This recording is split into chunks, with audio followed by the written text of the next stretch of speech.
You're a snow dog. You're a snow dog. But what if you get the icicles between your toes? What if you get the icicles in there?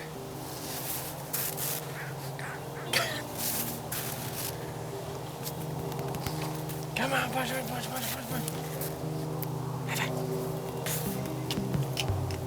So remember all those times I was like, oh yeah, it hardly ever freezes on the West Coast. It's just like a rainy season. We get maybe like a sprinkling of snow for the whole winter. Well, this year has proven me wrong. This is like the third time it's snowed in a week, and it's frozen multiple times. The forecast keeps saying it's gonna clear up and get to like -10, which is crazy for here. But instead, the forecast is wrong and it just keeps snowing. Benjamin loves the snow, as you can probably tell. He likes to chomp on it.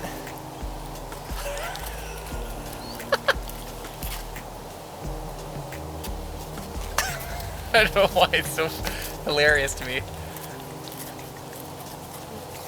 He just loves it. So I thought I'd take this picturesque opportunity to film a quick update on how things are going in this cold weather.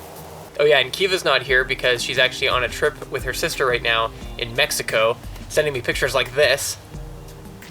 Curse you! It's funny that she managed to dodge this cold week, the coldest week that I can remember for a couple years anyway, on a trip like that. So you may remember that our temporary water hookup is this hose, and it just lays across the yard towards a garden hookup down that way, and so obviously it's super susceptible to freezing. You'll have to excuse the chaos of the garage right now. We're actually in the process of cleaning it out, and then I'm going to build a bunch of shelving and get it all organized. It's going to be sweet. And Ben's found a nice spot here during the process. But what I wanted to point out was that I knew I had been putting off dealing with the susceptibility of the water supply hose, and just a few days before it got really cold, I ran out and bought everything I needed to deal with it, and then didn't have time to install it. Then it froze, and the weather's been really cold since then, so I still haven't gotten to it. But I just wanted to point out what the plan is, which is that I've got this heat tape. I got a couple strips of this, a bunch of the plumbing insulation. I got some piping and some fittings and everything. And the reason that I'm in the garage is that I wanted to point out that the supply for the house and the pressure tank is in this corner over here. And I'm going to basically cut the line and tap into it with some PEX, run a line as far as I can towards that corner of the garage, and then end with a fitting that we can thread the hose into. So then the hose will be threaded into there. It'll run across that way, which the tiny house is just like 25 feet from this corner. So the hose will cross that distance and go in. And then I've got two of these heat tapes, a shorter one that will just plug into the garage here and just run out, I think it's like 6 feet or something. And then a longer one that will plug in on our outside plug of the tiny house. And that will go from that end out and basically meet up in the middle. This heat tape produces a very small amount of heat, which will be right up against the hose, and then wrapped with this insulation to keep that small amount of heat in, and that should do the trick. Oh, the camera's all fogged up from condensation when I came inside here. Hang on.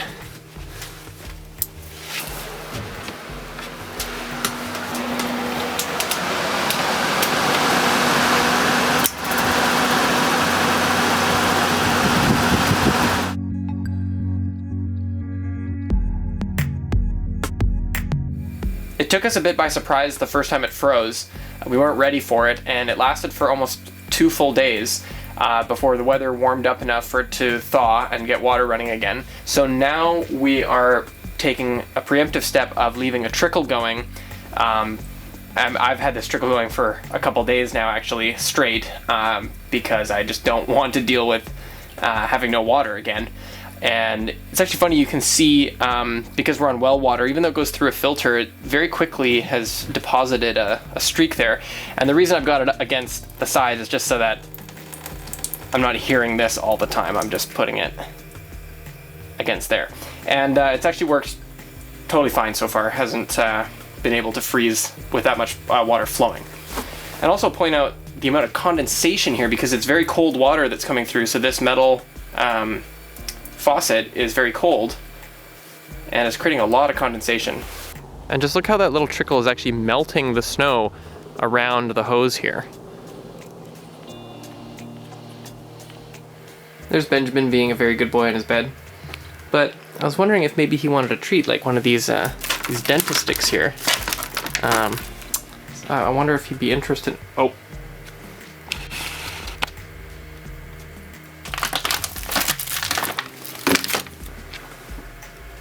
Benjamin? Would you like a dentist stick?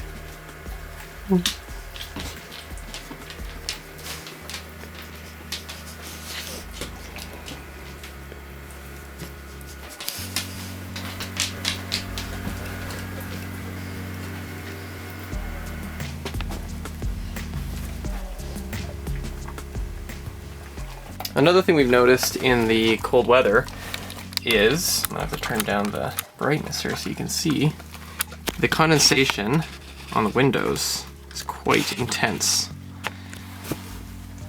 And because of the way the screen is here, the screen is on the inside because the window opens out. This is a casement window. So I've been actually taking off the screen, the screens of the windows and wiping off that condensation so that it's not pooling and there's not water like gathering, down inside the window there. Here's the only window that doesn't open, and it's got condensation right on the inside here. And there's even some on this surface right up against our windowsills. We've shown this mini dehumidifier before, and it's basically been running full time for quite a while now. It's just tucked up in the loft. But based on the amount of moisture we've been seeing now that it's cold enough for it to condense on the windows and whatnot, we've actually upgraded to a larger version of basically the same thing. And now we got that running full time. And even with both of them, there's still enough moisture inside to create the condensation that I've showed on the windows. And you can see how much water is in there. I think this is about just a couple days worth. So it's quite a bit. So definitely proof that in a tiny house, moisture is an issue that needs an active solution. This is our Atwood on-demand propane water heater, and back when I was getting ready to install it, I had a couple technical questions, and I called up and spoke with a technical person at Atwood, and one of the questions I asked while I had them on the line was what happens when it gets cold. And we do have a cold weather kit, which is basically a heat tape and some insulation wrapped around it, which is exactly what I'm going to do on a larger scale to our supply hose. But it also has a mechanism that will turn it on and fire the burner for, I think, about 5 or 10 seconds when it gets cold enough to prevent the water from freezing inside the copper piping, because we don't want that to burst, obviously. And so sure enough, we have been hearing it kick on and light up for, like I said, that short period of time.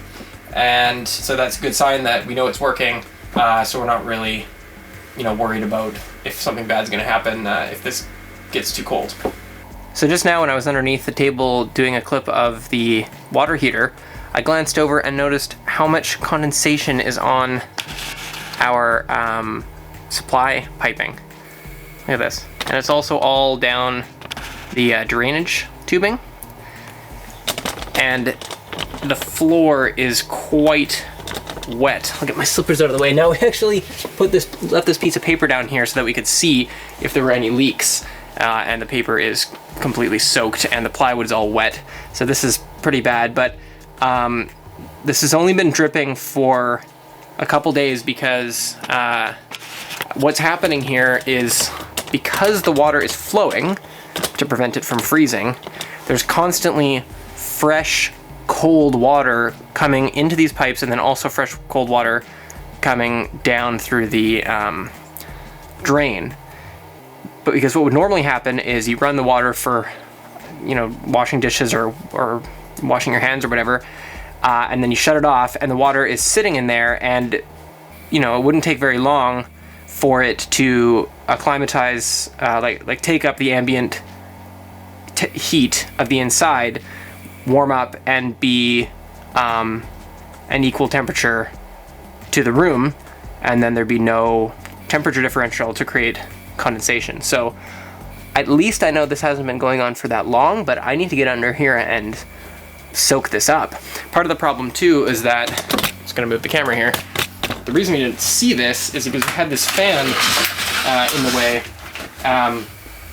We just try to get some airflow, just get the air moving inside the tiny house. And I also bought a filter and just have it placed up against the back where the air comes into the fan, because Ben produces a lot of hair and pet dander. Like, there's a lot of, surprisingly dusty in here.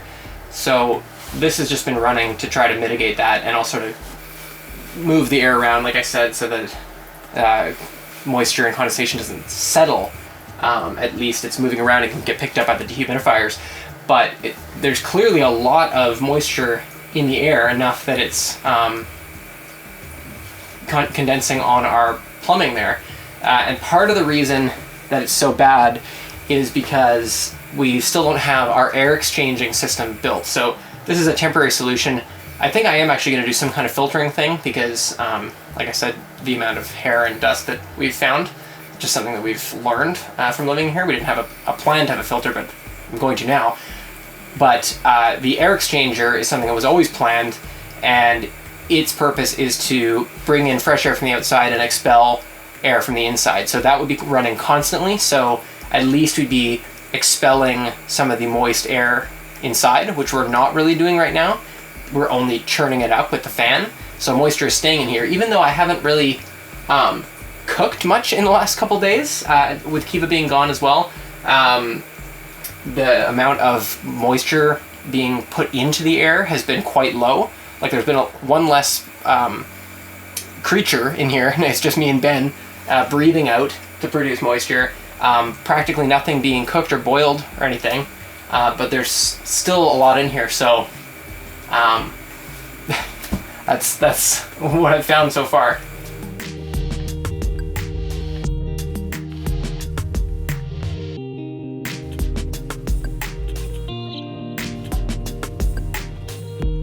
I actually got more than I bargained for with this little update video, but I'm actually glad that I noticed this, because I hadn't until, like I said, I got down here just now.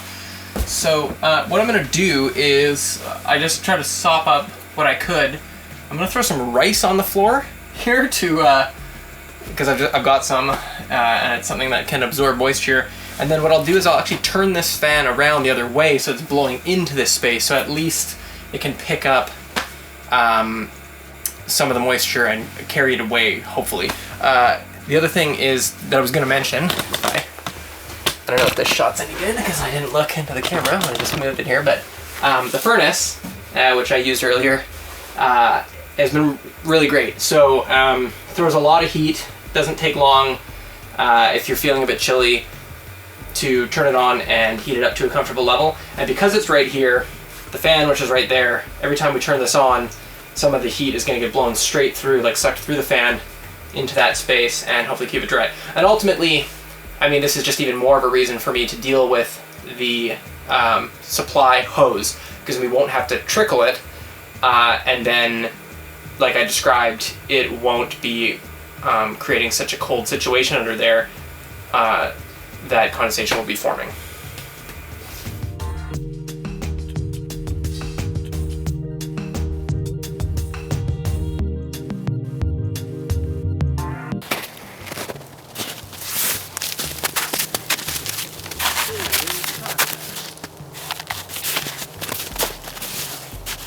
Okay, so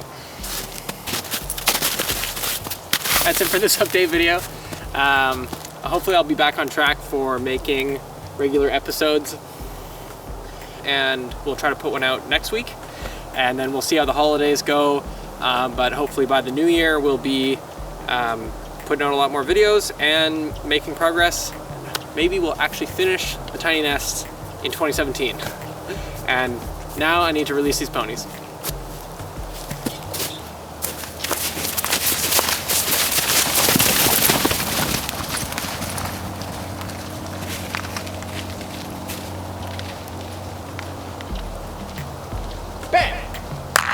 Come on.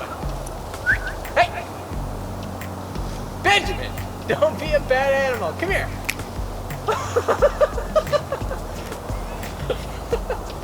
Ben. Come on, buddy. Come on.